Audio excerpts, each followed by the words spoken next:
अब हम चलते हैं हमारे नेक्स्ट क्वेश्चन की तरफ, जो कि ये कहता है, why did Mahatma Gandhi take salt as a powerful symbol to unite the country. Mahatma Gandhi ने नमक को एक पावरफुल सिंबल बनाया पूरे भारत को एक करने का। मतलब देखिए, महात्मा गांधी जो थे उनकी सोच बहुत आगे तक की थी। वो कभी भी वर्तमान की सोचकर काम नहीं करते थे, वो हमेशा भविष्य की सोचकर काम करते थे। महात्मा गांधी को ऐसा लगता था कि कोई आंदोलन देश में ऐसा चलना चाहिए जो अमीर गरीब हिंदू मुस्लिम सिख ईसाई सबको एक साथ लाके खड़ा कर दे। मतलब मैं कोई ऐसा मुद्दा उठाऊं जनता के बीच में कि सारी जनता मेरे साथ मेरे आंदोलन में पार्टिसिपेट करने के लिए तैयार हो जाए। उस समय क्या था कि ब्रिटिशर्स नमक जैसी चीज़ पर भी टैक्स लेते थे। अब देखिए, नमक एक ऐसी चीज़ है जो अमीर भी अपने खाने में खाता है और गरीब भी अपने खाने में खाता है।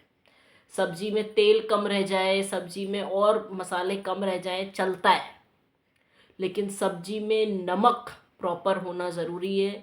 फिर चाहे वो अमीर की सब्ज़ी हो और चाहे वो गरीब की सब्ज़ी हो। तो महात्मा गांधी ने क्या किया, नमक को ही बहुत बड़ा हथियार बना लिया कि नमक एक ऐसा मुद्दा है जिसको अगर मैंने जनता के बीच में उछाला तो शायद पूरा देश मेरे साथ आके खड़ा हो जाएगा। अब देखिए क्या किया महात्मा गांधी ने। महात्मा गांधी ने सबसे पहले तो 31 जनवरी 1930 को हमारे उस समय के वाइसरॉय लॉर्ड इरविन को लेटर भेजा था।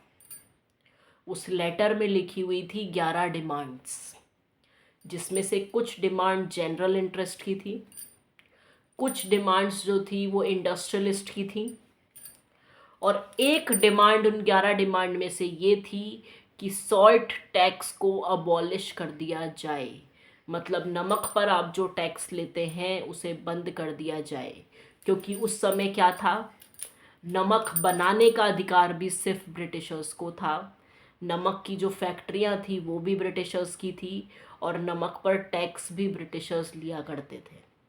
तो इस तरह का प्रॉब्लम चल रहा था देश में नमक को लेकर कि नमक ऐसी चीज़ जिस पर सबका अधिकार होना चाहिए, खाने की एक चीज़ है, स्वाद की चीज़ है, उस पर भी टैक्स लगा रखा है, और उसको बनाने का भी अधिकार हम इंडियंस को नहीं था। तो इसको महात्मा गांधी ने एक मुद्दा बनाया, और महात्मा गांधी ने लॉर्ड इरविन को क्या लिखा, एक लेटर लिखा जिसमें 11 डिमांड्स लिखी हुई थी। कुछ डिमांड जनरल इंटरेस्ट की थी, कुछ डिमांड इंडस्ट्रियलिस्ट की थी, और उसमें से एक डिमांड थी अबॉलिशन ऑफ सॉल्ट टैक्स, कि सॉल्ट पे जो आप टैक्स ले रहे हैं उसे ख़त्म कर दें। उसके बाद क्या था, महात्मा गांधी का जो लेटर था वो एक अल्टीमेटम था। महात्मा गांधी ने एक अल्टीमेटम दिया था, एक क्या दिया था, एक चेतावनी दी थी लॉर्ड इरविन को। मतलब वो सिर्फ एक लेटर नहीं था, एक कागज का टुकड़ा नहीं था, वो एक चेतावनी थी लॉर्ड इरविन को कि अगर तुमने हमारी मांगे पूरी नहीं की तो मैं 11 मार्च से एक बहुत बड़ा आंदोलन चलाऊंगा, सिविल डिसोबीडियंस मूवमेंट। तो इस तरीके से महात्मा गांधी ने नमक को मुद्दा बना के एक बहुत बड़ा आंदोलन देश में स्टार्ट किया, जिसे सिविल डिसोबीडियंस मूवमेंट कहा जाता है। आप ये बता सकते हैं कि 31 जनवरी 1930 को इन्होंने लॉर्ड इरविन को लेटर भेजा। उस लेटर में टोटल कितनी डिमांड्स लिखी हुई थी, 11 डिमांड्स लिखी हुई थी, जिसमें से कुछ डिमांड जनरल इंटरेस्ट की थी, कुछ डिमांड्स जो थी वो इंडस्ट्रियलिस्ट की थी, और एक डिमांड ये थी कि सॉल्ट पे जो आप टैक्स लेते हो वो बंद कर दो, क्योंकि उस समय ब्रिटिशर्स की सॉल्ट के प्रोडक्शन पे भी मोनोपोली चलती थी। यही नमक बना सकते थे और कोई नहीं बना सकता था। लेकिन इन्होंने महात्मा गांधी की डिमांड को रिजेक्ट कर दिया, और महात्मा गांधी का जो लेटर था लॉर्ड इरविन को वो भी एक अल्टीमेटम था कि मेरी बात नहीं मानी गई तो मैं 11 मार्च से एक बहुत बड़ा आंदोलन चलाऊंगा, और उस आंदोलन को नाम दिया गया सिविल डिसोबीडियंस मूवमेंट। एक बात और आप सबको बता दूं, नॉन कॉपरेशन मूवमेंट कहता था ब्रिटिश गुड को बॉयकॉट करो और फॉरेन गुड्स को ब्रिटिश गुड को बॉयकॉट करो और इंडियन गुड्स को प्रमोट करो। मतलब जो भी विदेशी चीज़ें हैं उन्हें पहनना, उन्हें यूज़ करना छोड़ दो और स्वदेशी चीज़ें पहनो, उनको प्रमोट करो, उनको यूज़ करो।